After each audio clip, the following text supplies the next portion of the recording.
tayo pong lahat ay tumayo. At dito po sa 2 Corinthians 6, verse 1, sabi po dito, in the day of salvation, I have helped you. Behold, now is the accepted time. Behold, now is the day of salvation. We give no offense in anything that our ministry may not be blamed. But in all things we commend ourselves as ministers of God, in much patience, in tribulations, in needs, in distresses, in stripes, in imprisonments, in tumults, in labors, in sleeplessness, in fastings, by purity, by knowledge, by long-suffering, by kindness, by the Holy Spirit, by sincere love, by the word of truth, by the power of God, by the armor of righteousness on the right hand and on the left, by honor and dishonor, by evil report and good report, as deceivers and yet true, as unknown and yet well known, as dying and behold we live, as chastened and yet not killed, as sorrowful yet always rejoicing, as poor yet making many rich, as having nothing and yet possessing all things. So makita po natin na ang bawat isa sa atin, hindi lang po yung mga may titulo, kundi ang bawat isa sa atin ay ministro ng Panginoon. Tinatanggap niyo po ba na kayo ay minister ng Panginoon? Amen. Okay, so isang biyaya po ng Panginoon na yun pong mga pinagdaraanan natin sa ating buhay ay isang paraan ng Panginoon upang anuman ang ating pagdaanan, ito ay mag-cause ng maturity natin sa pagkakilala sa Kanya. So, atin pong papurihan at pasalamatan ng Panginoon sa ating pong buhay. Thank you, Lord. Thank you, Jesus. Pinapasalamatan at pinupuri ka namin, aming Ama sa Langit. Salamat, O Diyos, sa buhay at kalakasan na ipinagkaloob mo. Ang hininga namin ay nagmumula sa iyo. Ang lahat-lahat sa amin, Panginoon, ay ikaw po ang nagkaloob. At nais mo na gamitin namin ito, Panginoon, upang ikaw ay patuloy na mapapurihan, mapasalamatan, Panginoon, at maluwalhati in every gifts, talents, Panginoon, na ipinagkaloob mo po sa amin. Ikaw po ang patuloy na maitaas at patuloy na magawa namin ang iyong kalooban sa aming buhay habang kami po ay nakatira dito sa daigdig. Yes, Lord, this is our temporary shelter, Panginoon. Hindi po itong aming permanent na tirahan, Panginoon. Pansamantala lamang kaming dumadaan sa mundong ito at tinitingnan namin, Panginoon, ang aming permanent place ay sa iyo pong presensya, Panginoon. Tunay, Lord, na wala pong makakatulad, Panginoon, sa araw-araw naming pamumuhay sa iyong presensya. Ano man ang dumating sa aming buhay, mapagtatagumpayan namin dahil kasama ka po namin. Ano mang po pagsubok, problema, mga pagpapala na ipagkakaloob mo, Panginoon, kakayanin po namin dahil ikaw ang patuloy na magbibigay ng enablement, Panginoon, empowerment, Panginoon, upang patuloy po namin makita mo mabuti kaming steward, Lord, ng mga ipinagkakatiwala mo. Lord, dalangin po namin, Panginoon, na makita mo kaming laging tapat na sumusunod, laging tapat na ipinamumuhay ang iyong mga prinsipyo, kung ano ang standard mo, Panginoon, yun ang magiging standard namin at hindi po yung standard ng mundo, kundi yun po mga nakasulat sa iyong salita.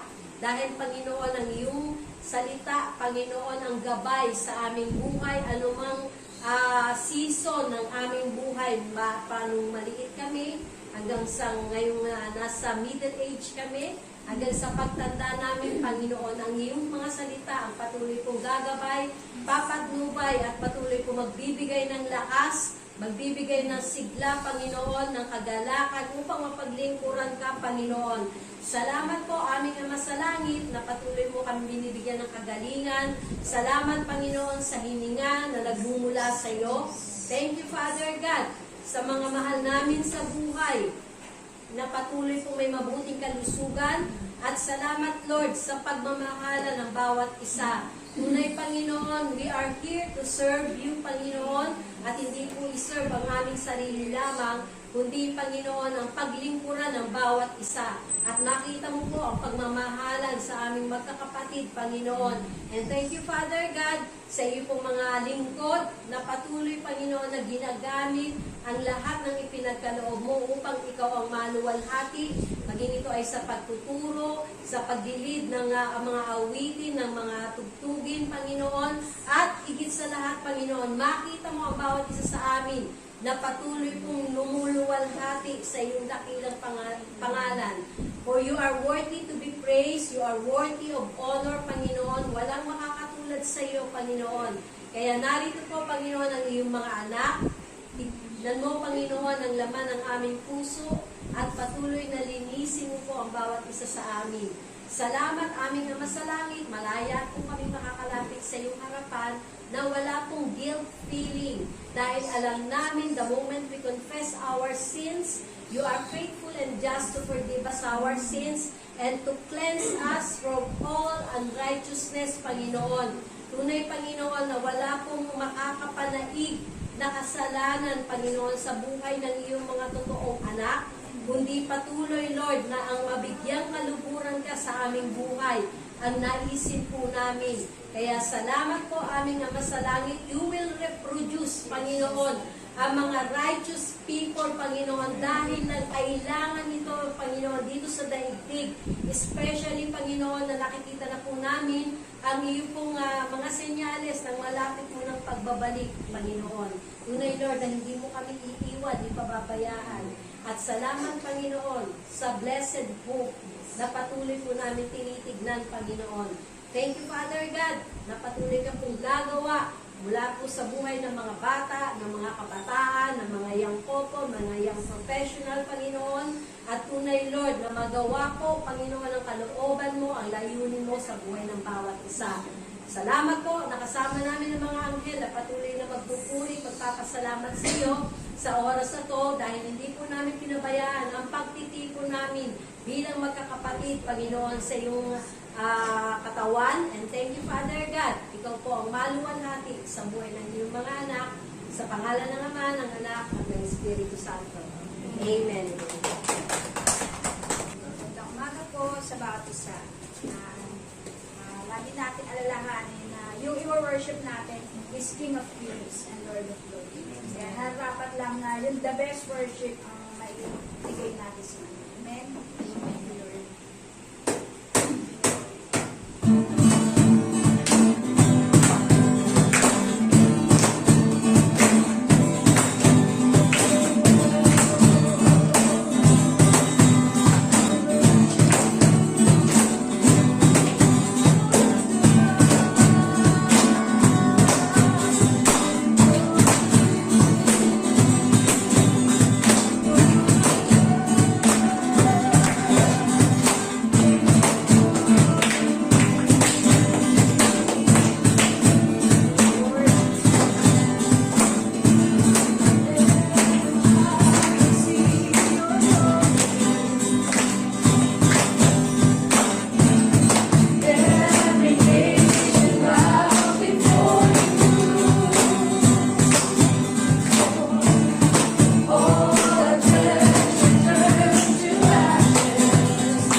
isang biyaya po ng Panginoon na lahat kami ay November ang birthday. At kasama ko yan sa ipinanalangin ko nung ako'y dalaga pa. Si Dilin lang yung napalayo. Pero at least may clip pa din. Okay. So, isang biyaya po ng Panginoon na 32 na ngayon si Dorothy. At 26 ako ngayon. 26 na. Bukas pa ako mag-57. Okay. So, sa isang biyaya po ng Panginoon na noong November 8 ay napapunta po ako ng Singapore. Kasama po si Pastor Nos at Pastora Bel at suko ho ako sa kanilang energy sa paglalakad sa lahat ng pinuntahan namin. Parang hindi ako pinalaan ni Nico na pag pumunta ka pala ng Singapore, puro ka lakad lang. So, doon ko naranasan na maglakad ng maglakad. At sumuko ko yung aking paanalayas sa mga ginalaan namin. At pero biyaya ng Panginoon, nalibre kami. Nung mapapunta kami sa Universal Studio, hanggang labas lang. Dahil nandun yung friend ni Pastor Nos for 30 years. Friend pa niya nung college. Architect na po ngayon doon sa Singapore. So, siya uli nagpasyal sa amin doon. Nanlibre sa lunch namin. At pinalakad kami ng pinalakad. Yun. Dahil sa biyaya po ng Panginoon, doon ko rin naranasan na kung paano magbiyahe from Singapore to Malaysia, na bit-bit yung aking 20 kilos na luggage. At ilang lipat po kami. Sabi ko, hindi na ako ulit-ulit ng ganung klaseng biyahe. Pero nag-enjoy naman ako, kaya lang hindi na ako uulit. Nang hindi kasama si Dorothy. Okay. Hindi po madali na umaten ng seminar. Bukod doon sa iba-ibang uri ng amoy, sa mga amoy nyo. Dahil iba-ibang nation po eh. So may Indian, may Malaysian, may Australian. At habang nag-worship po ako, meron yung isang nagtaas doon ng kanyang kamay sa pag-worship sa Lord. At nagtaas po ako ng aking daliri sa ilong. So nag-worship po ako, nakatakit yung ilong ko. Sa totoo lang, Hirapan mo mag-inhale. mahirap po mag-inhale at exhale. Pero nakatagpo ako ng isang lugar kung saan ako yung nakatahimik. Na makakapag-take note at the same time ay makakapakinig. So, alam ko na ho, pagka dumating yung time na kailangan bumalik, isang biyaya po ng Panginoon na noong 2019 na tinanggap po or in-acknowledge si Pastor Wilbert bilang son ni Dr. Jonathan David. Yun po yung first time ko na nakapunta doon. At sabi ko nga po kay Pastor Andy, pagbalik ko ulit, sasama ko siya. Yun nga lang, inunahan mo niya ako umuwi. Kaya hindi na ko siya nakasama. Pero isang biyaya po ng Panginoon na nung pumunta ko kami doon, ang dala ko lang baon ay 10K. Sabi ng mga kasama kong pastor, dapat mga 40K. Kasama na lahat ng pamasahe, registration, pasalubong. Sabi ko, tama na sa akin ng 10K kasi pangkain ko lang yun. Saka yung mga pamasahe. Pero pagdating pa lang mo doon, pagdating ng may ayuda. So, hindi mo kailangan mag-alala. Basta kung ano yung meron ka, diretso lang. Sila, nag-aalala pa, 25,000 baon nila. Bukano ang baon ko? 25,000. Ako, 10 lang ang baon ko, ipangkain ko lang yun, tsaka pamasahe. Sila talaga nilaanan ko. Eh, yung mga kasama ko naman, maraming baon. Kasi may tindahan sila eh. So, lagi akong libre sa pagkain. At dahil mahina akong kumain, lahat po ng ino-order namin, dahil hindi ako mahilig sa maanghang, at hindi ako mahilig sa manok. 2 linggo, 8 days. Puro manok. Mula Chinese.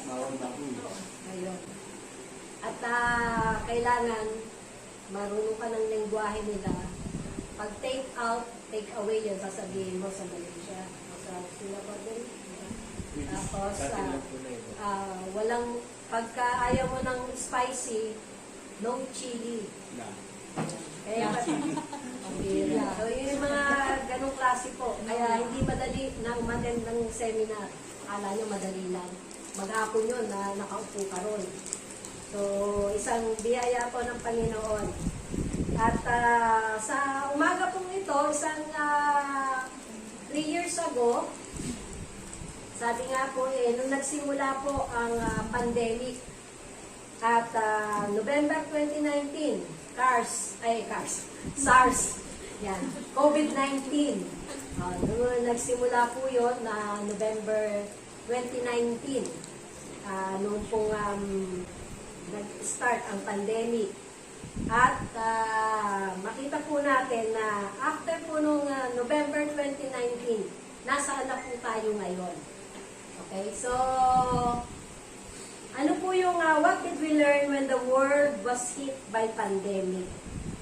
So ano po yung mga bagay na natutunan natin? May natutunan po ba kayo? Okay. So mamaya nyo na i-share kung ano yung mga natutunan nyo. Pero makita po natin, unang-una, God can alter the course of this world instantly. Diba? Nakapag-adjust naman lahat, diba? Nung nagkaroon ng pandemic, na hindi kayo makalabas, at makita natin na isang bagay na ginawa ng Panginoon, lockdown restricts all our actions and activities. Hindi ka makalabas ng bahay, hindi ka makapasyal sa mall dahil sarado. Tapos, the world comes to a halt and it seems that everything on earth stops revolving. Kasi nado ka na lang sa 4 na sulok ng inyong bahay. Sino ang hindi napakali dito? Nung nado na kayo sa loob ng inyong bahay? Yung bagang hindi...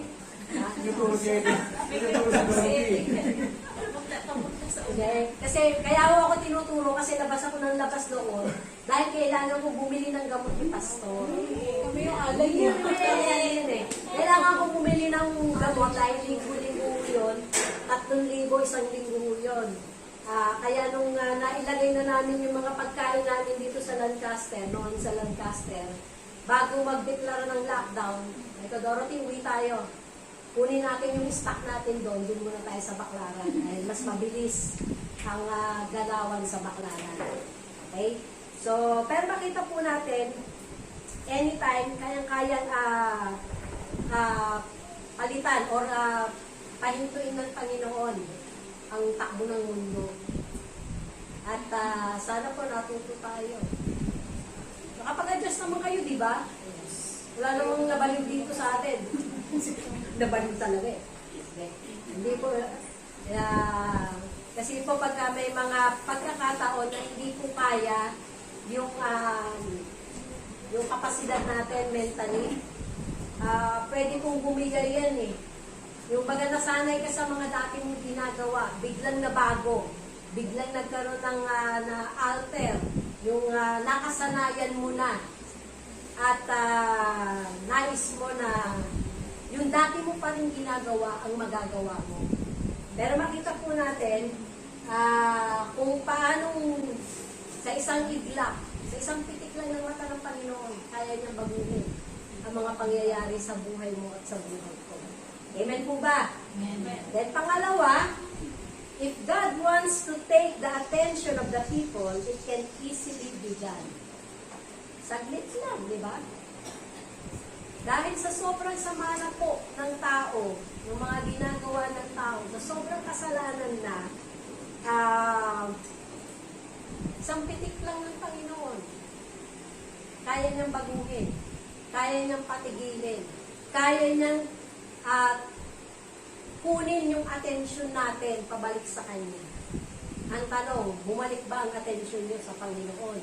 Sa nung nag-start ang COVID-19, hanggang sa nagkaroon na ng mga iba-ibang variant, nagkaroon na ng iba-ibang mga alpha, no, alpha and omega. Variant. Hindi, ano yung mga variant ko? Delta. Delta, o yan. O, sige. So, iba-ibang ano yan. Sabi nga po dito sa Acts 17:30, pakibasa. God overlooks such ignorance, but no man knows people ever repent. Okay. So, isang bagay po na ginawa ng COVID ay talagang tinawag po ang atensyon ng tao para po magsisi or manumbalik sa Panginoon. Kasi pwedeng nagsisi ka pero hindi ka nanumbalik sa Panginoon. Pwede ba yun? Pwede. Nagsisi ka lang sa kasalanan mo. Pero wala kang ginawang bago wala kang ginawa para mabago yung mga pagkakamaling nagawa mo. Yes, yung mga pagkakamaling in the past, hindi na mababago yun. Pero may kailangan kang gawin para hindi mo na maulit muli yung pagkakamaling nagawa mo like before. Yun ay kung in-acknowledge natin na mali nga yung ginawa natin. Na may mali tayong desisyon, may mga maling pagpapasya, may mga maling desisyon na hindi ayon sa salita ng Diyos. Lalo na kung alam po natin ang salita ng Diyos. Ang tanong, kanina nga yung sabi sa kanta natin, speak the mind that in Christ we know. Ano yung mind ni Kristo na alam mo at sinasabi mo? O mas madalas mo pang sabihin ano yung mga negatibong bagay na nakikita mo kaysa yung positibong o yung mga positibong bagay na makikita mo. Sino na nagpasalamat sa inyo na hindi makulimlim ngayong araw na to? Na nakita nyo yung ulap na hindi madilim. Hindi naman madilim dito, di ba? Maliwanag. Na-appreciate ko po yung mga ganun. Doon sa mga nakatira sa puro building, nakikita ka ba yung ulap? Ma-appreciate niyo po. Yung mga kasama niyo sa bahay, mga mahal niyo sa buhay, na-appreciate niyo po ba? Asawa niyo, anak niyo. Salamat anak! Ikaw na maghuhugas ng pinagkainan natin ngayong tanghalian. Advance na yun. Siya pa nga sinasaway. Ngayon lang yun. Okay. So, makita po natin na yun pong mga bagay na sabi nga pag nais ng Panginoon na tawagin yung ating attention, saglit lang. Ang tanong, gusto niyo ba tinatawag pa ng Lord yung attention niyo? O nagbibigay na agad kayo ng attention sa Panginoon? Yung hindi niyo naaantayin na meron pang mga consequence, may mga pangyayari sa buhay niyo na bigla niyo maaalala, ay Lord, nandiyan ka pa pala. Kasi may pagkakataon nakakalimot tayo. Tama? Lalo na kung maganda yung nangyayari sa buhay natin, sa negosyo natin, sa kalusugan natin. Minsan may pagkakataon talaga, aminin man natin o hindi, nakakalimot tayo sa Panginoon. Kaya, salamat na lang, mahal tayo ng Panginoon, tinatawag niya yung attention natin. Pabalik sa Kanya. Dahil nga po, kung wala po ang Panginoon sa atin, wala rin po tayong magagawa. Ang Panginoon yung buhay natin, kailan niyo in-acknowledge na ang Panginoon ang buhay niyo? Hindi yung asawa niyo. Mamamatay ako pag wala ka. O nawala, namatay ba? Hindi naman na. Kasi kung alam mo ang Panginoon ang pinagmumula ng hininga mo, ang Lord ang nabigay ng hininga sa'yo eh. Tapos iaasa mo sa tao, sa boyfriend mo, sa girlfriend mo, sa asawa mo, yung buhay mo. Mag-mature na po yung mga kabataan. Hindi si Shumin. Special mention pa. Hindi yung 17, Enhypen, SB19. Ano pa? Mga ano Silingin ho! Wala na yun. 17. Okay? Yung mga boys, wala akong alam eh. Yung mga ano nyo, Games. mga games. Okay. So, pangatlo, what did we learn when the world was hit by pandemic? Sin has the power to make men stubborn and unrepentant until they are destroyed. Wala namang taong hindi alam na mali yung kanyang ginagawa, kahit alam na niyang mali. Tama? Masama ang manigarilyo. Masama ang uminom ng alak ng sobra. Masama ang diba, yung mga naninigarilyo, alam mo nang tatamaan ka sa baga sa tagal ng paninigarilyo mo. Pero bakit nagtutuloy-tuloy pa din? Yun ang ginagawa ng kasalanan sa tao. Na hindi na mabigyang katwiran yung maling ginagawa mo dahil gusto na ng laman mo yun eh. Kaya kung ayaw mong masimulan, ay kung ayaw mong maranasan yun, huwag ka na maging curious. Ano bang lasa? Ginawa ko mo yan nung ako'y kabataan. Ano ba yung lasa ng sigarilyo? Kasi nakikita ko tatay ko, naninigarilyo eh. Adi, out of curiosity, di kumuha ko ng sigarilyo. Tapos ano yun? Sinikit ko. Sabi ko, bakit ayaw magsindi? Patangahan. Yan. So, sabi ko, ang pait naman. Bakit wala naman, bakit gusto nilang hikitin? So, dahil curious lang ko ako, di sinubukan ko. At umakyat pa ako sa puno ng santol. Doon sa Sambales. Na nakihit-hit din ako ng sigarilyo. Wala lang. Curious lang. Bata eh. Pero ngayon, since alam nyo na isang click nyo lang kay Google, alam nyo na yung mangyayari. So, bakit hahayaan nyo pa na masira ang baga nyo?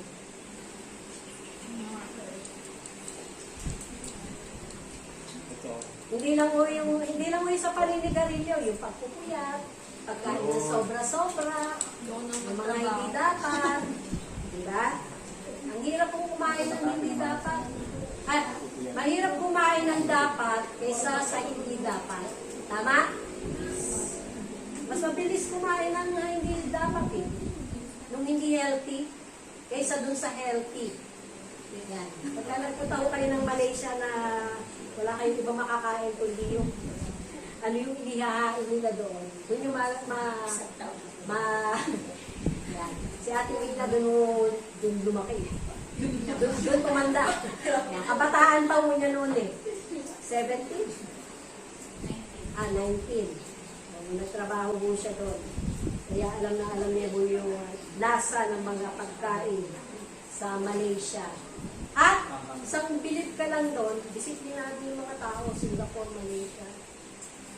Hindi nakikipag-unahan sa MRT doon para sa mga PWD, senior citizen. At may kusang palo. Hindi papaluin para magkusa na tumayo pag mayroong senior na uupo. Mga Pilipino lang yung gumagawa doon kasi kami tatlo lang yun ay nakikiupo. So nakikita namin, ito pala, hindi mo na kailangan magsalita. Wala na akong nagpapaalala.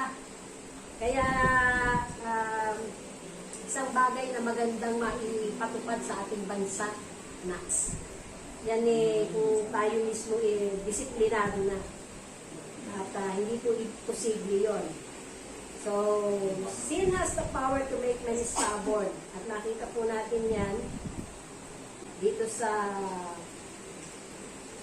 Genesis 6 verse 7, ang sabi ng Panginoon, so the Lord said, I will wipe from the face of the earth the human race I have created.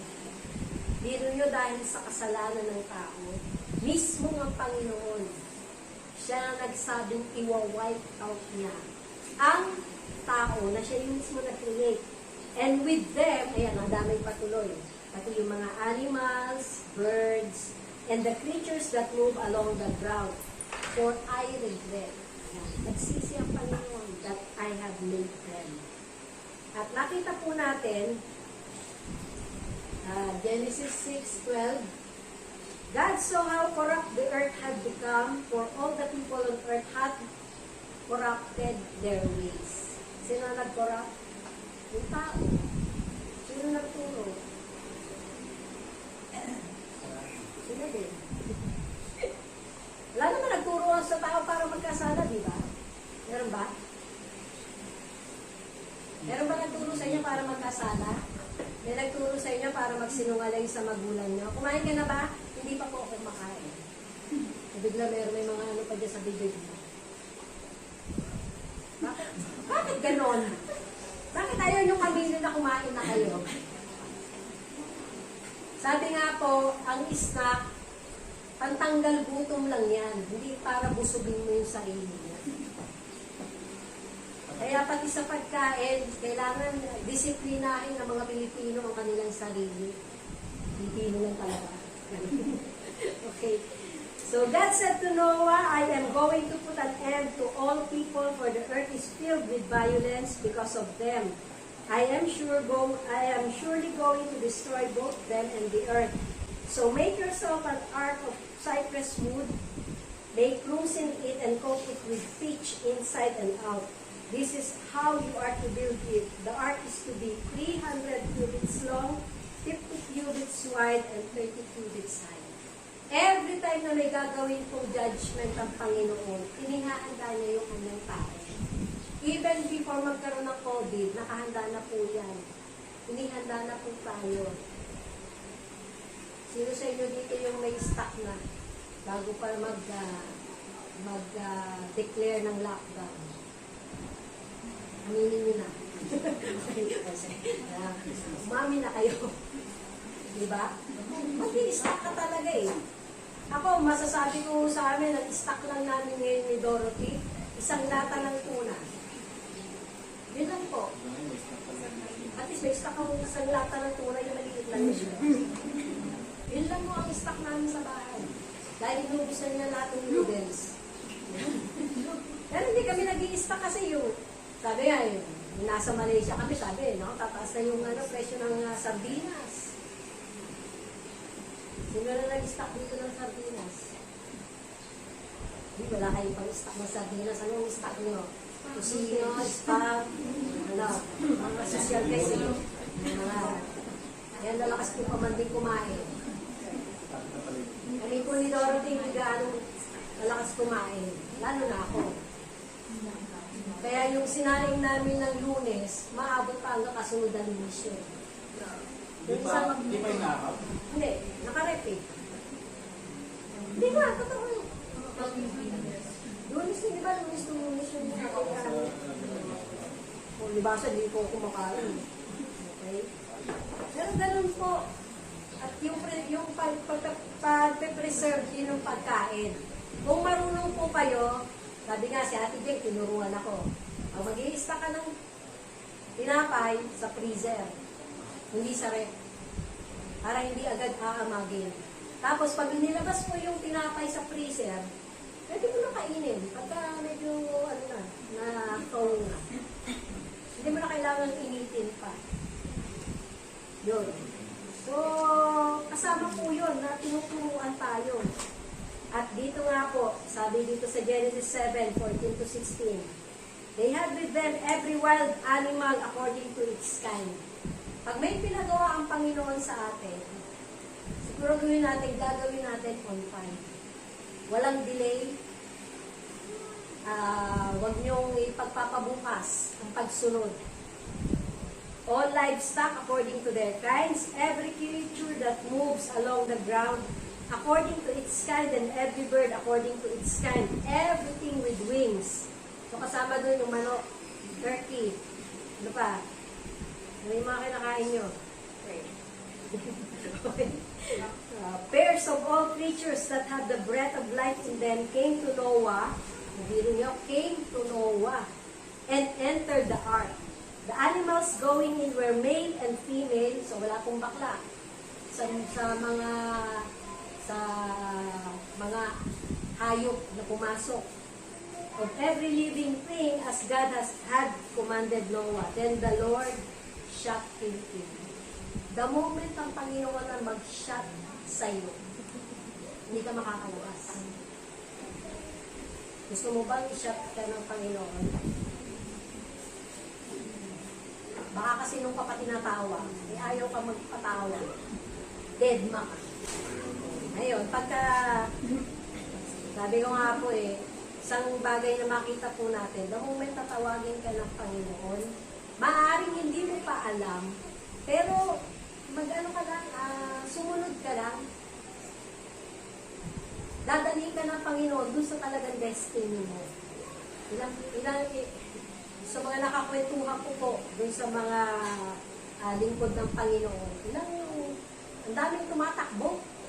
Pero in the end, dun pa rin sila sa pagkatawag sa kanila ng Panginoon. Nasa Malaysia po kami, isang bagay na nakakita.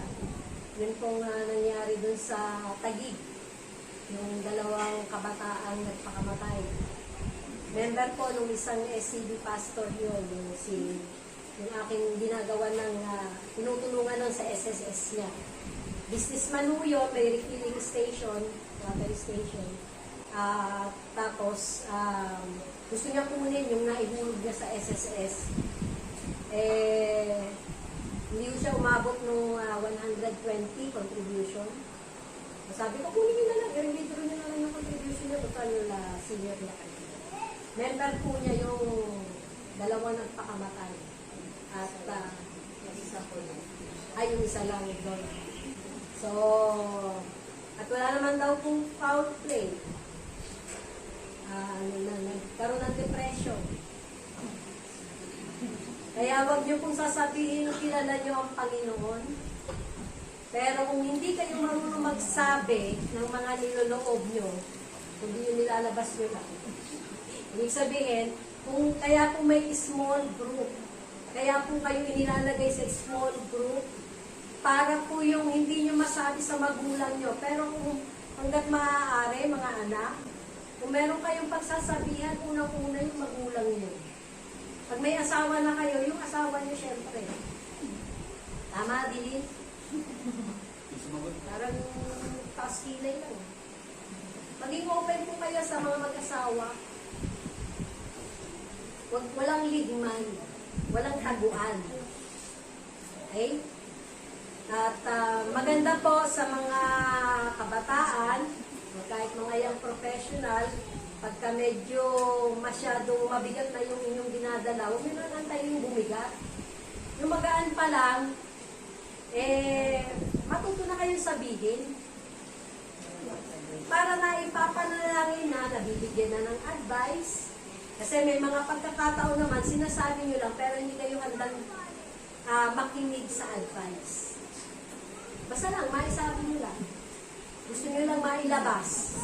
Pero yung mga pagbabagong kailangang gawin, lalo na kung ayon sa salita ng Panginoon, minsan ayaw natin tanggapin.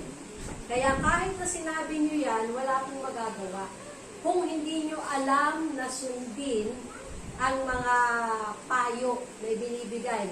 Lalo na po yung sa mga pagkain, ang dami yung mga pastor may problema dyan. Sa mga pagkain, ako lang yung walang problema eh.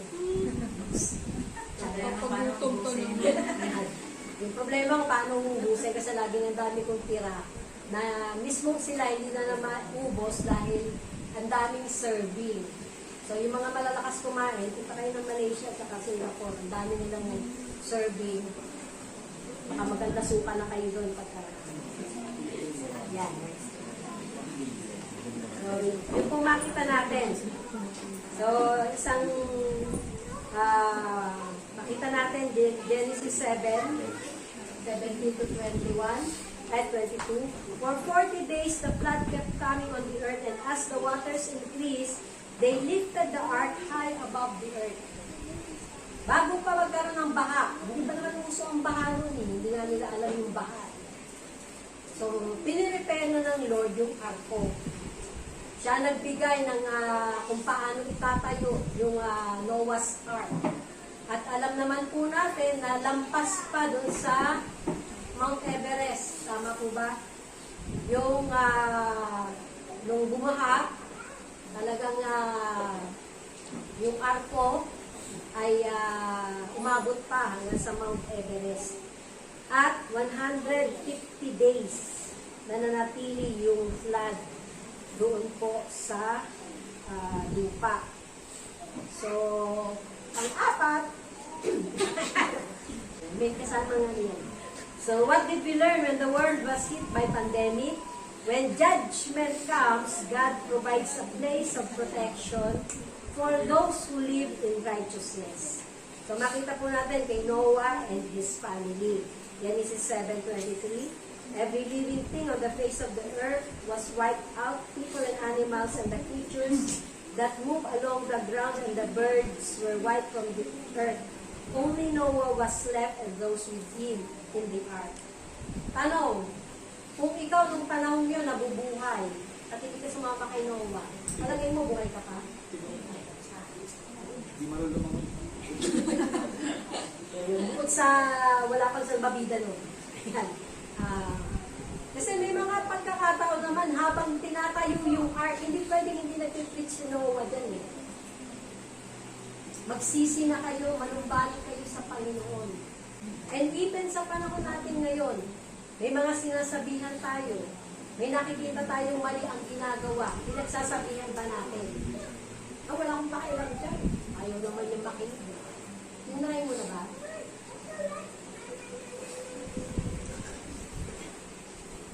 Kasi minsan may pagkakataon na ayaw nating sabihan kasi ayaw nating ma-reject.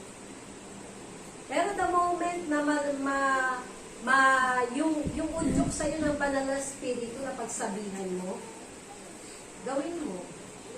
Kasi baka maaaring yun na yung huling pagkakataon na makarinig yung taong yun na sinabihan mo siya magsisi at manumbalik sa Lord. Ang kasunod pala nun, kukunin na siya ng Panginoon. Hindi mo alam eh. Kahit sabihin mo kasama natin dito sa church, sasabihin ko, hindi lang sa'yo naligtas. Pastora, ano ba naman yan? Hindi kami lahat ligtas. O, tanungin ko kayo ngayon, pag namatay ka ngayon, alam mo kung saan ka pupunta? Sino kung pupunta dito sa langit? Taas ang kamay.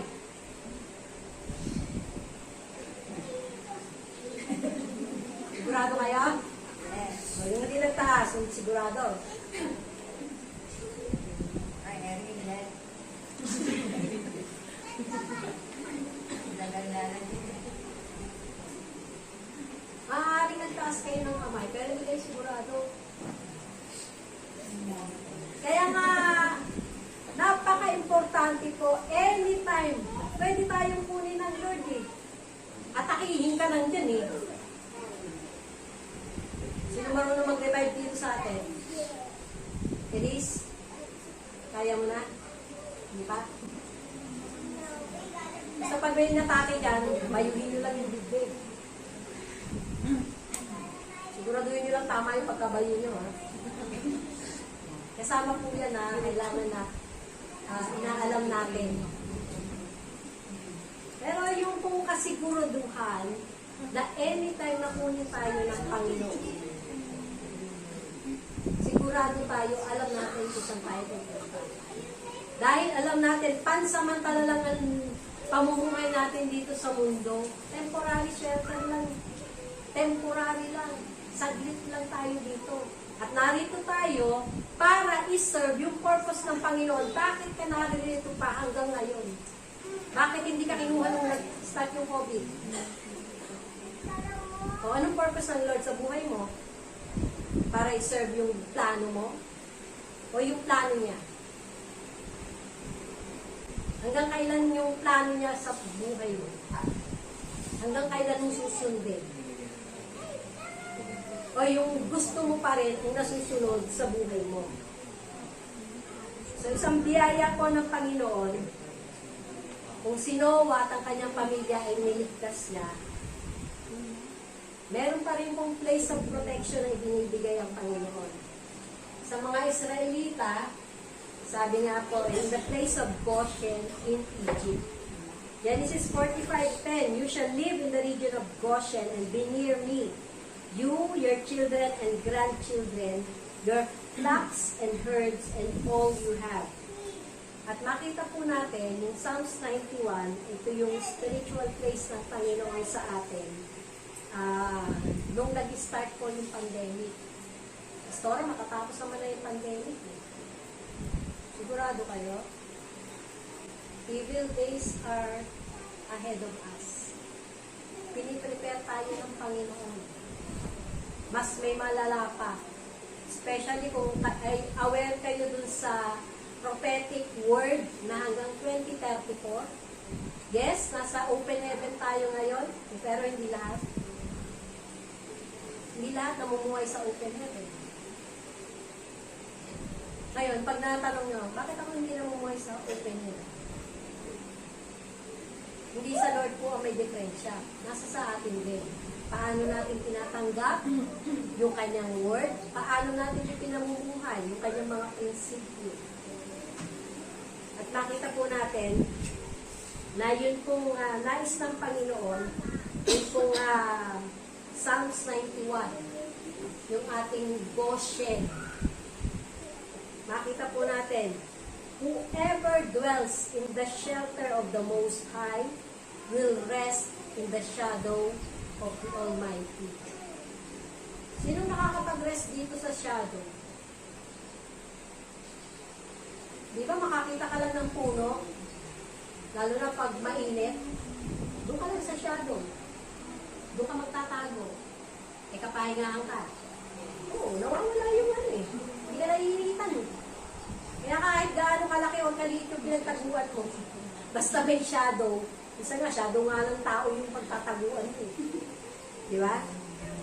I will say of the Lord, He is my refuge and my fortress, my God, in whom I trust. Gaano yung pagtitiwala niyo sa Panginoon, especially kung may mga dumarating na mga pagsubok, problema na beyond sa kaya mong isipin at kaya mong tugunan. Pag kaya pa natin tugunan, okay lang. Pero the moment na ilagay ka ng Panginoon na wala kang ibang aasahan kundi siya lamang, na i-evaluate mo ba gaano mo pinagtitiwalaan ng Panginoon. Sabi ko nga sa inyo bago ako pumunta ng Malaysia, nalaman ko pa lang, merong lakad sa Malaysia. Wala akong pera nun. Pero sinabi ko, sasama ako. Ganun lang. Nung sinabi ko sasama ko, along the way, nagkakaroon ng provision. Hanggang nung paalis na ako, hindi naman pwedeng lahat ng meron ako, babaunin ko. May mga bayarin din ako dito. At paano mong ginawa ng Panginoon? May nabigyan mo kami ng ayuda doon. Pero alam niyo yung tanong sa akin, inubos mo na yung ayuda mo? Hindi. Ako doon, pag uwi ko, may bayarin pa ako eh. Stewardship. At alam niyo, isa pang bagay na ginawa ng Lord, yung credit card kong dala, yung time na pumunta kami sa outlet, sa Gentil, Malaysia, lahat mabibili mo to. Coach, Versace, ano pa yung mga social media dito, ako hindi social media. Talagang, nung hinahanap ko na yung credit card ko, hindi ko pala dala. Nakigamit ako sa inaanak ko, si Pastora Bel. Yun ang lagi may dip-dip. Pastora, paggamit na, ash papis lang, tsaka kaya kinibili. Kasing pakakasikan. So, ito hindi ko naman ginamit. Pero sabi ko nga, Lord, nakikita ko pa rin yung kilos mo dito sa akin. Kasi kung dinala ko yun, baka ako nung pinagdadala mo ko dahil sa napakamura. Kaya sabi ko kay Mina, sa susunod, sumama ka. No, businesswoman ka eh. Bumili ka ng mga pambenta mo din. Alam yung mga businessman nakikita nila yung opportunity na makapagbenta or bumili sila tapos maibibenta. Yan. Kaya, at si Dorothy sabi ko, samahan mo ako pagpunta ko next time Oo, mami, basta ipunan mo ako ng registration at pamasahe. Okay po ah. Ganun siya ang confident. Pag niyaya ko siya, siyempre, kayo na lang, hindi na kayo. Kayo lang magkasama eh. Yeah. Dalaga na lang. Hanapin harap. Sa Malaysia. Marami doon, marami makakalap. Yung judge. Parang ang nakikita ko lagi doon si Nico tsaka si mga balbasarado. Ano ba naman dito? Ang daming mga balbasarado dito. Verse 3, surely He will save you from the fowler's snare and from the deadly pestilence.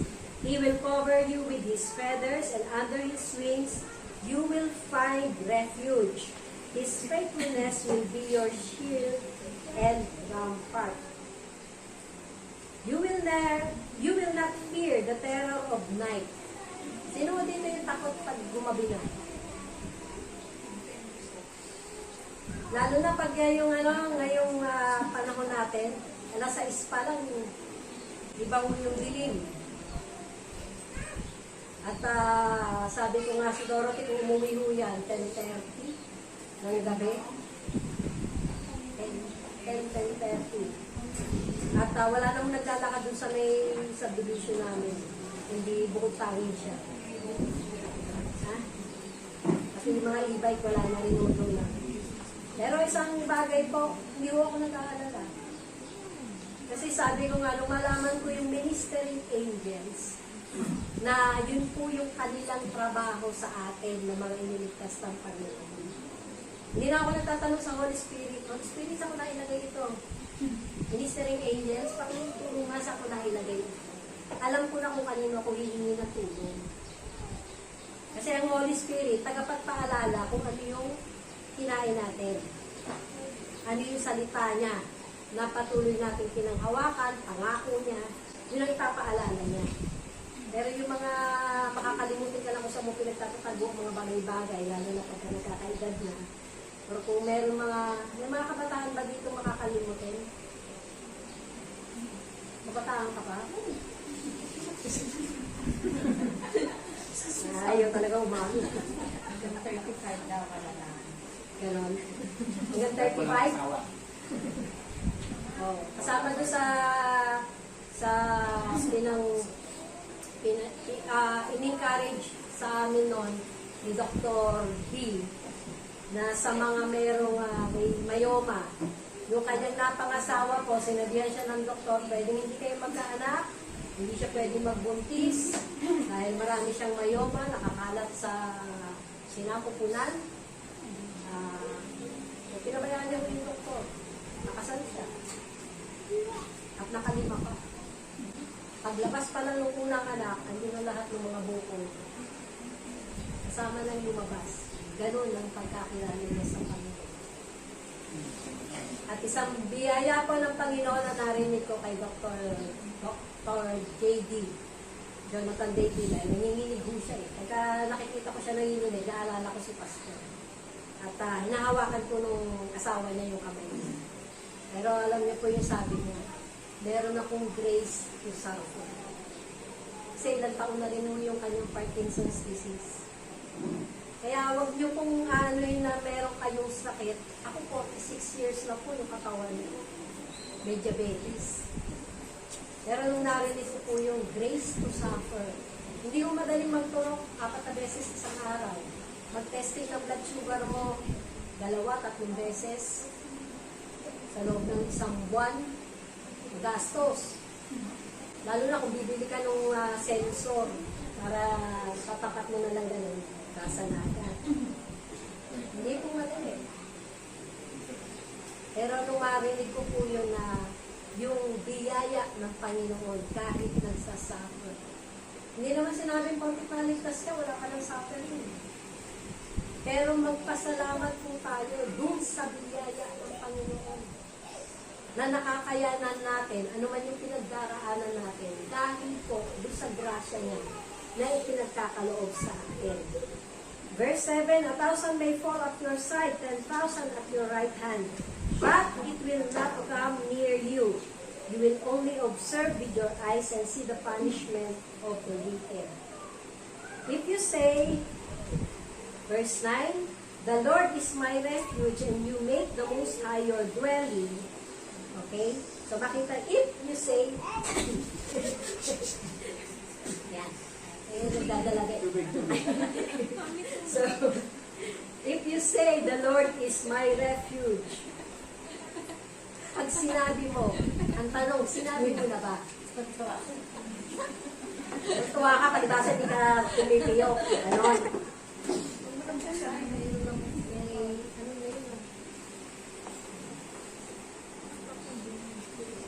Sabi, if you say, the Lord is my refuge, and you make the Most High your dwelling. Tanong, ginawa niyo na ba dwelling ang Most High sa buhay niyo? Anong pangako ng Panginoon? Ikaw ang kailangan magsabi, hindi ako. If you say, the Lord is my refuge, and you make the Most High your dwelling. Ano ba ang ibig sabihin pag ikaw ay nagde-dwell? Nananahan. Diba ang inyong tahanan ay inyong dwelling place? Hindi mo yung tahanan ng ibang tao. Kahit gaano kagulo yung bahay mo, panatag ka. Eh, maganda kung maayos, di ba? Pero, kasi minsan parang mas okay pa pag may darating na bisita, biglang mag-aayos, maglilinis ng bahay. Pero pag kayo-kayo lang doon, okay na. Bakit kaya ganun mga Pilipino na? Diba? Komportable ka lang. Nanandun ka na sabi ko nga, sa dami ko nang aayusin sa bahay ko eh. Hindi ko maayos eh. Diba? Kasi the moment na nag-type ako, hapon na yan. Kakain lang ang pahinga.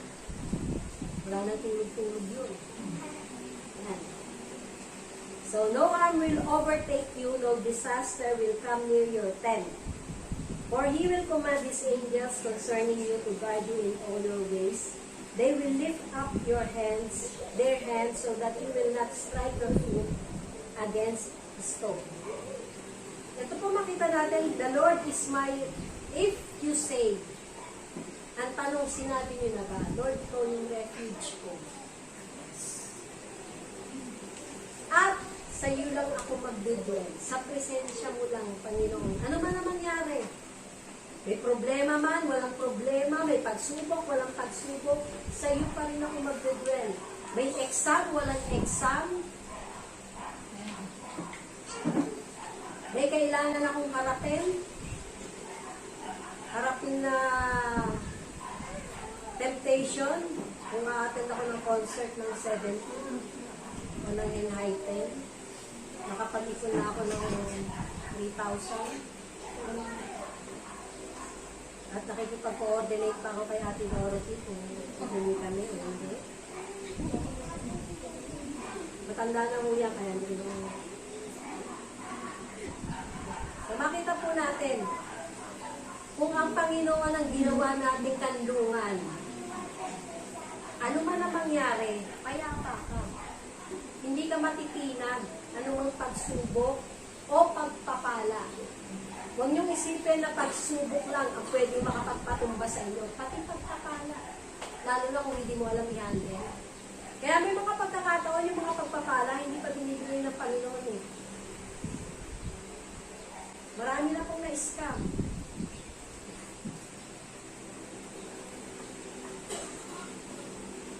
Eh, kamakailan lang, may nagkwento sa akin eh. Alay na ang pa-remind ng bangko, huwag na huwag kayo magbibigay ng OTP. Binigay pa din dahil sa katarantahan. Yung mga mahilig sumagot ng mga tawag sa cellphone na hindi nyo naman alam o walang pangalan. Panayanin yung dalawa. Diba?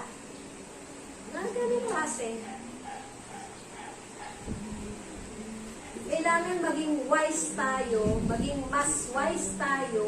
kaysa po dun sa katalinuhan na meron ng mundo.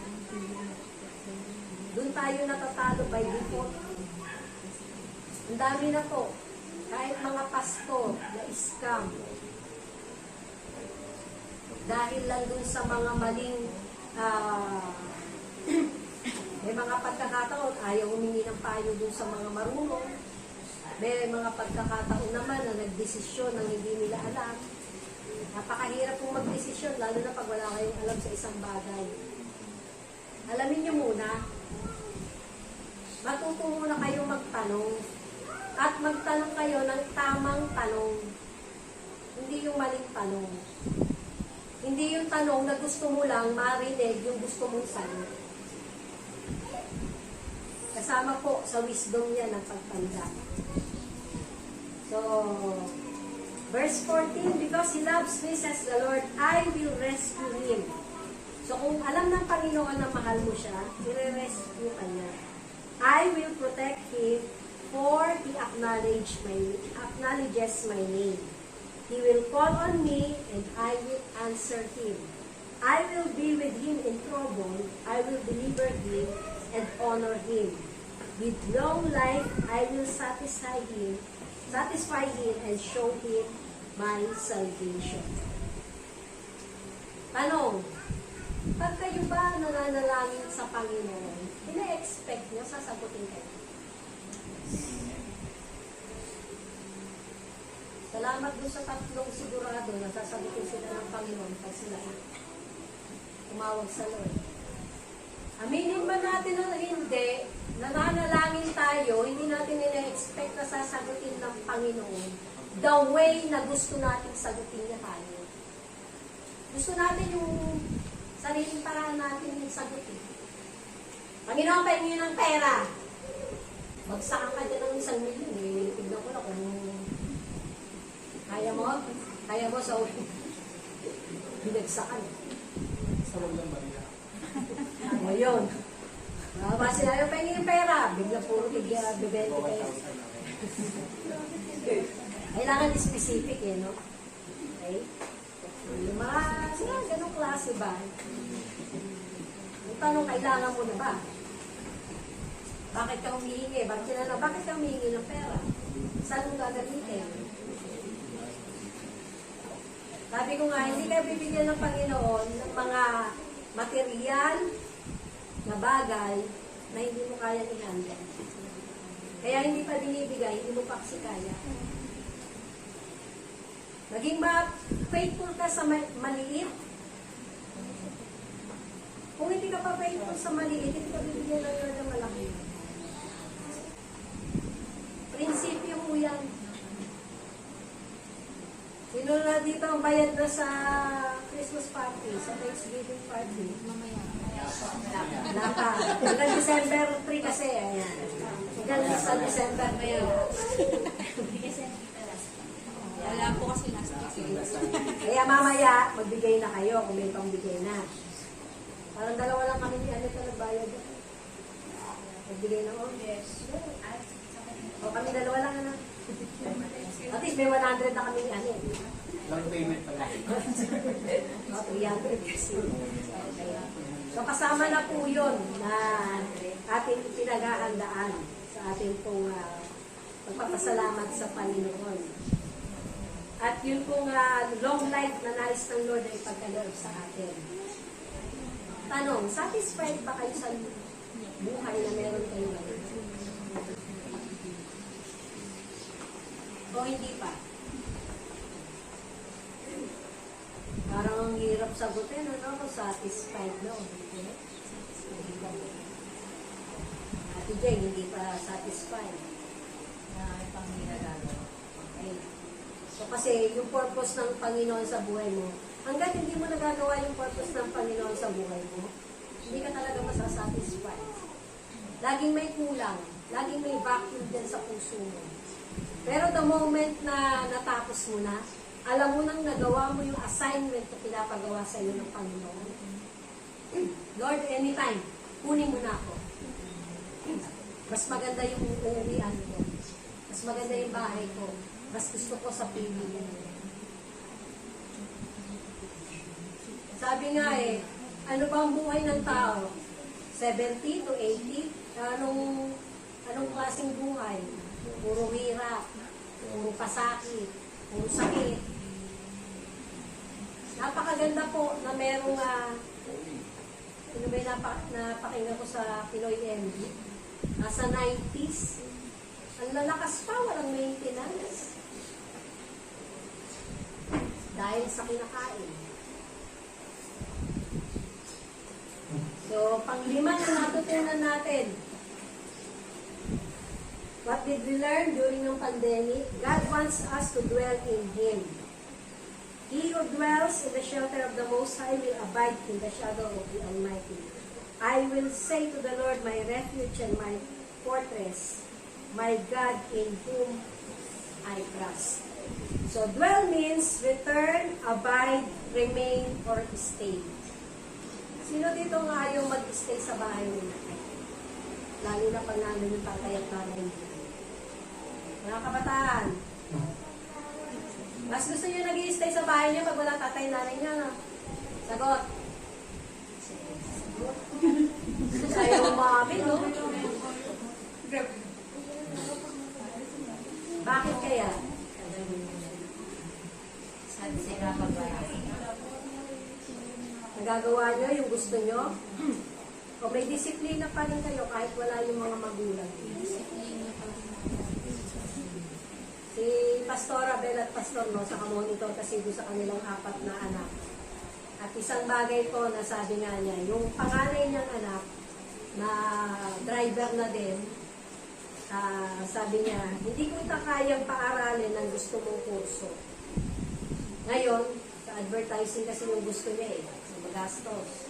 Tapos meron pa siyang isang anak na nag-architecture, yung susulong babae. So sabi niya, tapusin mo kung ano yung kaya kong ipaaral sa'yo. Pag nakatapos ka, saka mo i-kurso yung kurso yung gusto mo.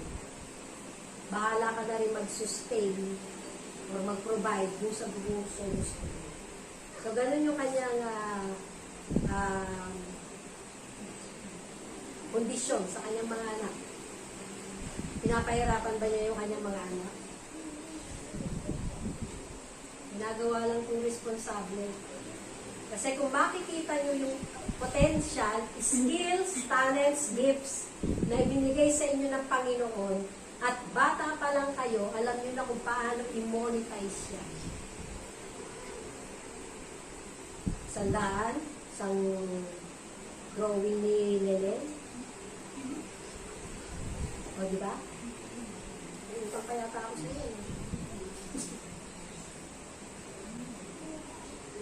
Wala na po yung bawal na yung libre. Kayo mismo, alam nyo kung paano nyo i-value yung sarili nyo at yung kakayanan nyo. Wag na hindi, kung magkano na lang, kung bigyan ka ng 20. Kailangan alam mo. Hindi ko sinasabing maging greedy kayo, kundi ikaw mismo, alam mo yung value ng ginagawa mo. Dahil ibinibigay mo lahat ng effort mo dun. Yung mga negosyante, gabi na. Pabira ko mga tulog. Wala pa kasi ng planong matulog. Yung mga naka-online. Pero ako, the moment na nagpatay nag-off lang ako ng aking ng wifi, tulog na ako. Bakit ako si Mami? Tulog naman ako. Pero nalimutan ko patayin. Pero bakit? Binavalue ko kasi yung oras ng pagtulog ko. Lalo na pag nagkakalitan. Hindi ba tama-tama kayo? Hindi pa eh. Pero mas maganda habang bata kayo, i-value nyo na yung oras ng tulog nyo. Kasi sinabi naman ng Panginoon, 8 oras, lahat ng tao yan. Kailangan mong matulog para mag-regenerate, mag-replenish yung mga cells ng katawan na inilagay ng Panginoon sa inyo. At yung pagkain ng tama. So when we come to dwell in Him, we will find rest in the midst of relentlessness, and we will find refuge in the midst of chaos, and we will find safety in the midst of uncertainty. Uncertain po ang mundo natin. Hindi natin masasabi magiging ano ang ekonomiya bukas. Yun lang sa Israel, di ba? Hindi mo alam kung kailan titigil yung gera. Pero kasama na kasi yan sa prophecy. At yung mga kasunod pa na mangyayari sa ating mundo. Makita po natin, God used the pandemic to teach us in every moment of our lives to come closer to Him and stay with Him together with our loved ones. For this is the only place of protection provided for us with or without crisis. There is no guarantee of safety outside. Mga anak, mahalin niyo yung mga magulang niyo, dalawin niyo kung may time kayo. Kami po dahil tatlo na lang kami dito sa Pilipinas, ang madalas pang magkita kami ng ate ko pag magpapacheck up. Pero plano naman namin na dito namin sinasama yung dalawa, tatlo. Pag umuwi ako, bukod sa magastos, may mga kinakainan mo kami doon na hindi nila kinakainan. Yung pinagdedata namin yung nila, yung malo-malo, yung dati, yung bawat mga ganun klase. Diba? So kasama ko yun. At since si Pastor po ay 60 years old na sa November 30, hindi man lang umabot. 1963 yun. So 2023, hindi na siya umabot ng 60. Okay. So, kaya nagbo-moment po ako dun sa amin. Siyempre, pag wala si Dorothy, ako lang. Siyempre, mga pa-crying. Emosyon naman po ako, no? Kala nyo naman sa akin. Dumarating po talaga yung gano'n. Kaya nga, lagi ko pong naisabihin sa mga mag-asawa na talagang in-nurture nyo po yung time with each other. Huwag nyo na pong sayangin ang oras ka na nag-aaway, nagkakatampuhan, hindi nagkakaintindihan dahil yung adobo ay lasang sinigang. Alam ko, malimit magluto dito sa atin ay yung mga lalaki. Tama po ba? Uy, ayaw sumagot ng mga lalaki. Mga tatay, kayo po ba yung malimit magluto? Kuya Boy na. Kuya Boy. Hindi pa siya tatay. Hindi pa po ako. May mga asawang lalaki. Magalinis lang nila. Ganon. So, isang biyaya po ng Panginoon na patuloy natin makita na nais ng Lord na yun pong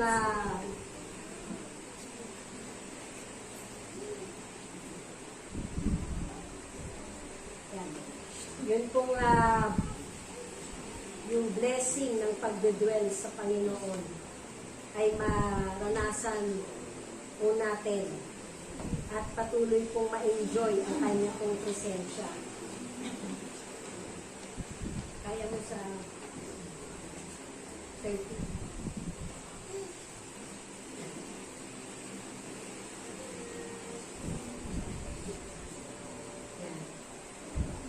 Sa atin pong pagtatapos, if there is only one very important thing that happened to us during this pandemic, it should be that our families become more closer to God by learning to dwell in Him daily.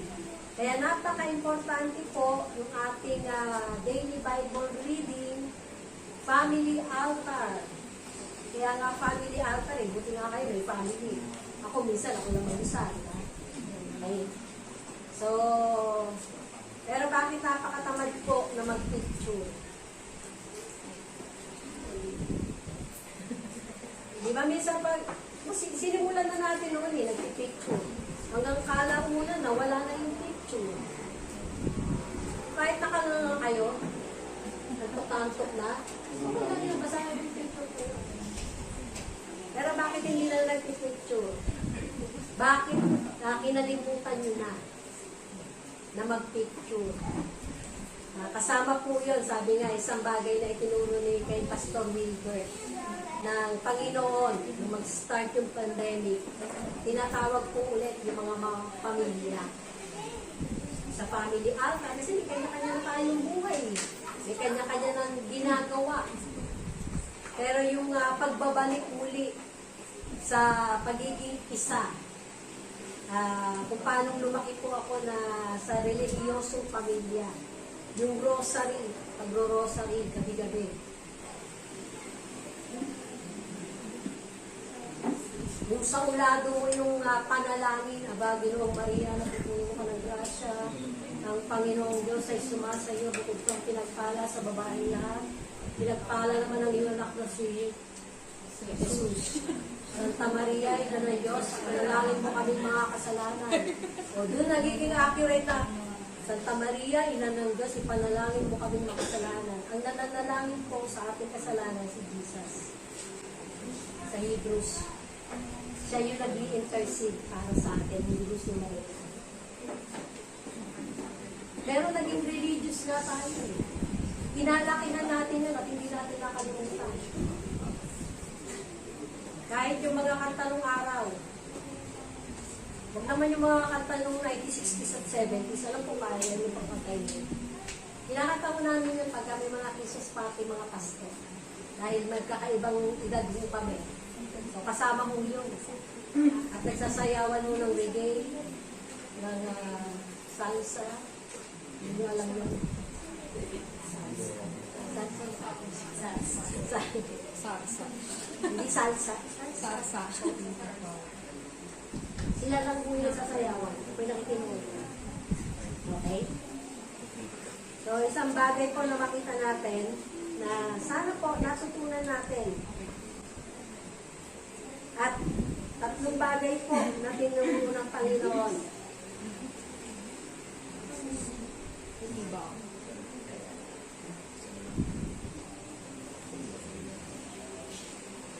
Hindi tama ba yun hanggang 40 ba yung binili ko sa'yo? Opo.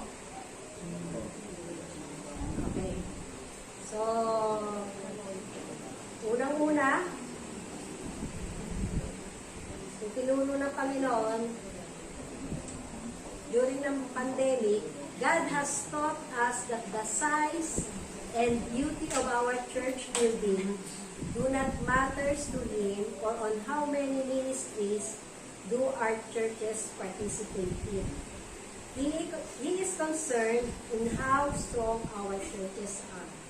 Hindi po lahat ng Christian churches na napili during ng pandemic. Yung iba po, tuluyan nagsara, yung iba nawala, yung iba nagwala. Sa totoo lang po. At isang bagay po na pinagpapasalamat ko sa Panginoon na sa kabila ng mga pinagdaanan po natin, na natili tayong magkakasama. At patuloy na may pinapagawa ang Panginoon. Sabi ko nga, Lord, nakita mo naman gaano kami naging tapat. Mapa-online, mapa-twice a week, hanggang sa naging linggo-linggo na.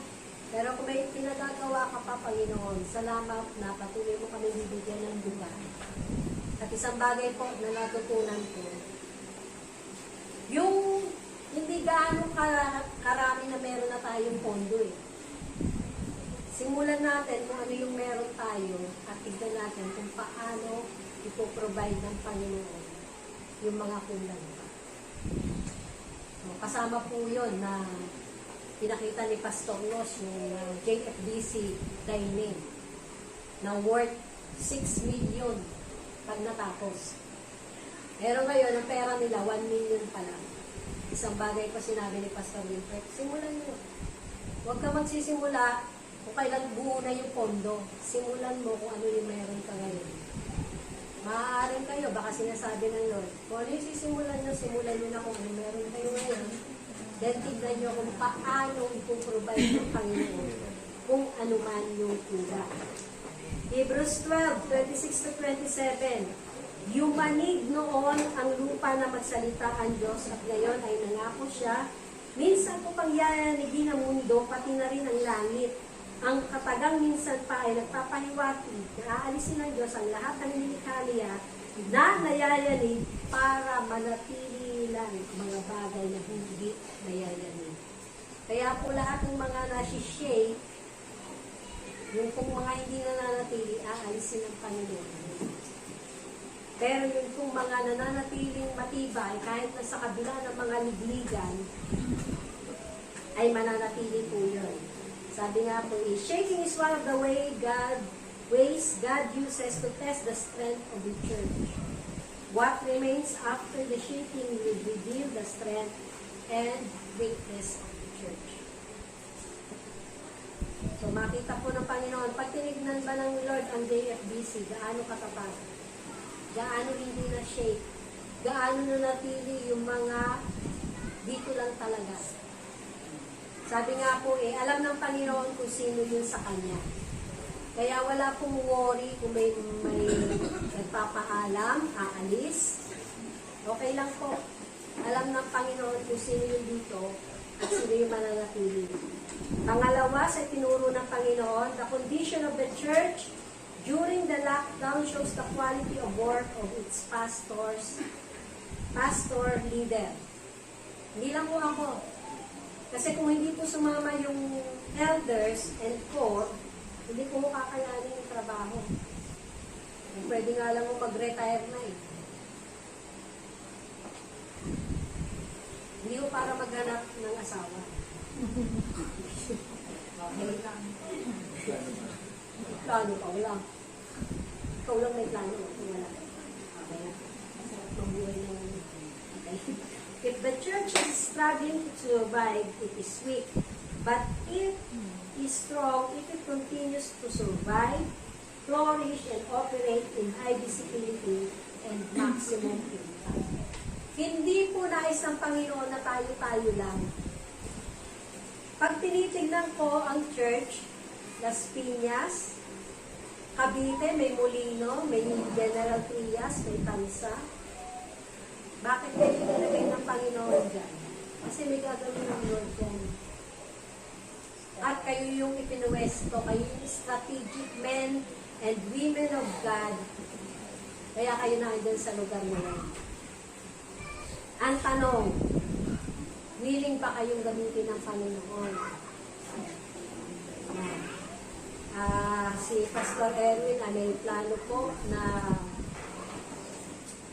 kahit once or twice a month, yun naman sa Tansa. Tama ba, Owen? Tansa ba yun inyo? Ikaw? Ha? Kalayaan? Kalayaan yung inyo? Tansa. Sa Tansa. Yan. Na dun magawain. So, tingnan pa po natin kung anong sasabihin ng Panginoon. Pero kasi po nais ng Lord na ikalat yung kanyang ikalat talaga eh. Makaabot pa po tayo. Kaya nga nag-evangelize tayo eh. Kaya nga may one-to-one tayo eh. Kaya nga may making disciples tayo eh. Malapit na kung bumalik ang Lord.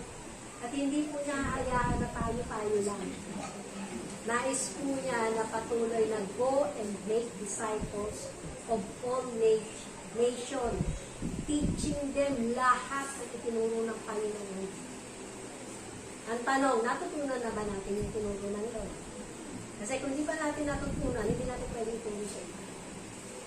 Pangatlo, God through the pandemic shows that the church needs reformation. He wants to establish an essential dimension that must be built into her. Even if the pandemic is over, the days ahead of us are still full of misery. God is preparing His body to become the church of the future. At makita po natin,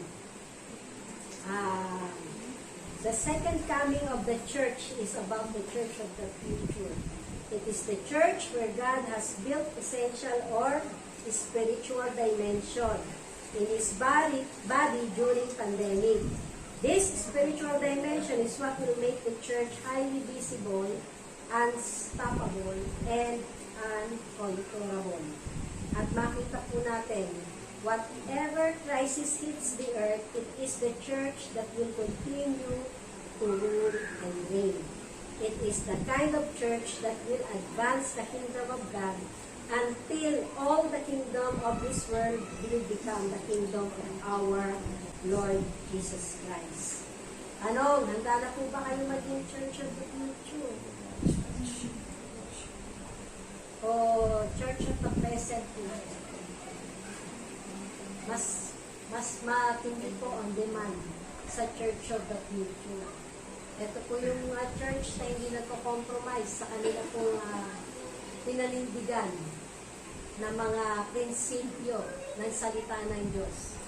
Hindi po nagwe-waver sa kanilang pagkakilala at patuloy na pagkilala sa Panginoong Jesus. Gusto niyong lumago sa pagkakilala niyo sa Panginoon? Manalangin kayo, Lord, i-reveal mo yung sarili mo sa akin. Kasi kanina nung nagtanong ako, sino sa'yo si Jesus? Savior, healer, ano pa? King. Kailan siya magiging master sa buhay mo? Kailan siya yung Lord talaga na susundin mo at hindi yung sarili mo? May ilalagay sa iyo ang Panginoon at alam mo kung sa Kanya galing yun. Kasi payapa ka. Pero kung sa iyo lang yan, hindi ka magiging payapa. Kaya mas maganda, hanapin mo ano yung kalooban ng Panginoon sa iyo.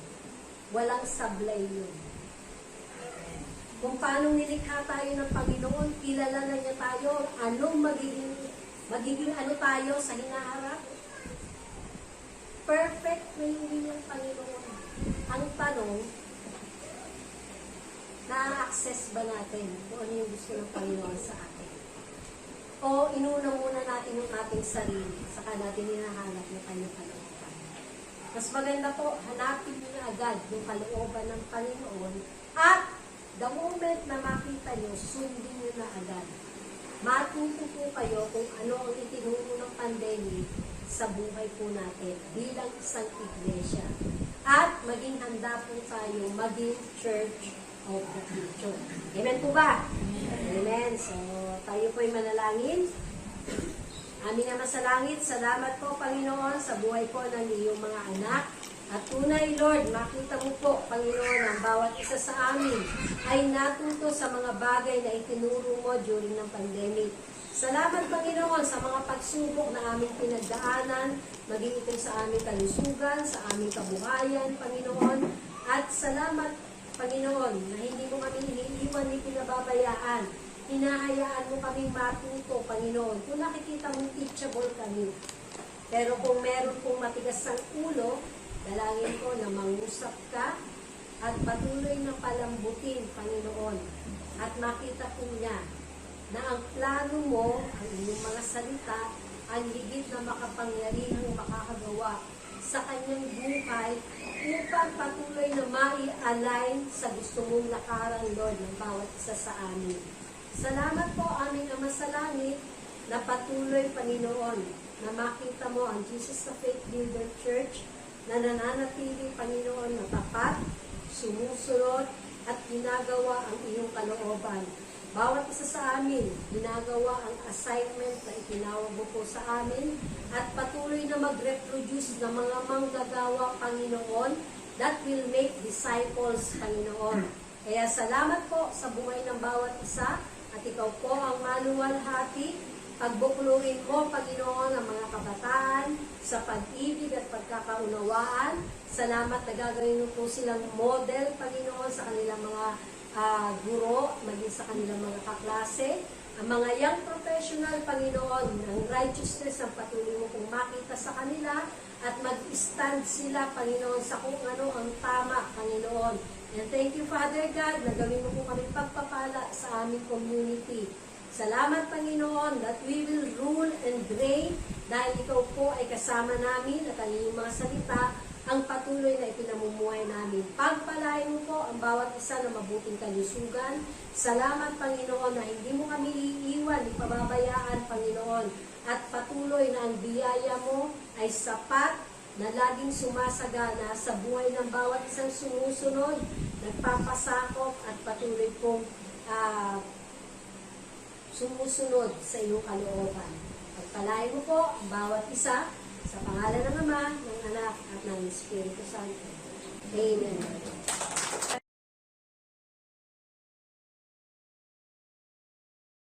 Nasa talaga natin, di ba, yung provision ng Panginoon during yung pandemic. Di ba? Kaya patuloy din natin na laging i-honor ang Panginoon sa ating mga tinatanggap. Kahit sa mga estudyante, i-honor natin si Lord, wag natin laging kalilimutan, no? Ibabalik sa Kanya. Amen? Yung ating tithes and offerings. Let's pray. Heavenly Father, thank you so much for this day, Panginoon. Na tunay nga, Lord, na pinaranas mo sa iyong mga anak, Panginoon, ang provision mo, Lord God, na hindi mo kami pinagkulang, Lord God, lalo na ng panahon ng pandemic. At ito, Lord, ay isang katunayan na ikaw ang Diyos na buhay, na lagi kami, Panginoon, na binibiyayaan, Panginoon. At ang dalangin namin, Lord, na lagi mo kami tatagpuin, Panginoon, na nagtatapat, Panginoon, sa aming pagbibigay ng aming mga tithes and offering, Lord God. Huwag mo hayaan, Lord, na nakawin namin, Lord, yung mga seed na aming itatanim. Kundi, Lord God, give us the cheerful heart, Panginoon, na laging bukas ang aming mga kamay at nagagalak ang aming mga puso, Panginoon, as we release, Lord, our tithes and offering. Pagpalain mo, Lord, ang bawat nagtatrabaho, ang bawat nagnegosyo, Panginoon, na anuman, Lord, katagpuin na aming gawa na aming mga kamay, patuloy mo itong pagpalain mo, God. Maraming salamat at binabalik namin sa iyo, Lord, ang lahat ng kapurihan. Pasalamat sa pangalan ng Jesus. Amen. Tayo po itumayo para sa pagtatapos. Amen. Maraming salamat sa Panginoon dahil sabi nga ng ating pastora sa Second Canina Church, there will be revival. Bago siya dumating, ang ating Panginoong Jesus, i-raise up niya yung kanyang mga anak para magkaroon ng may spread yung salita ng Lord. At depende sa atin kung tutugon tayo. Diba? Tulad sinabi niya, Isaiah, yung tinawag siya ng Lord, sabi niya, here I am, Lord, use me. Choice pa rin natin. Hindi tayo pipilitin ng Lord, pero sabi nga, kung ano man yung ginagawa natin dito sa lupa, may reward sa langit. Amen. Kaya pagaling na sa langit, lahat ng ginawa natin, pagsusulit natin. Okay, tayo po yung manalangin. Lord, maraming salamat, Lord, sa umagang ito na pinagtito mo po ang iyong mga anak upang makinig ng iyong salita. Maraming salamat, Lord.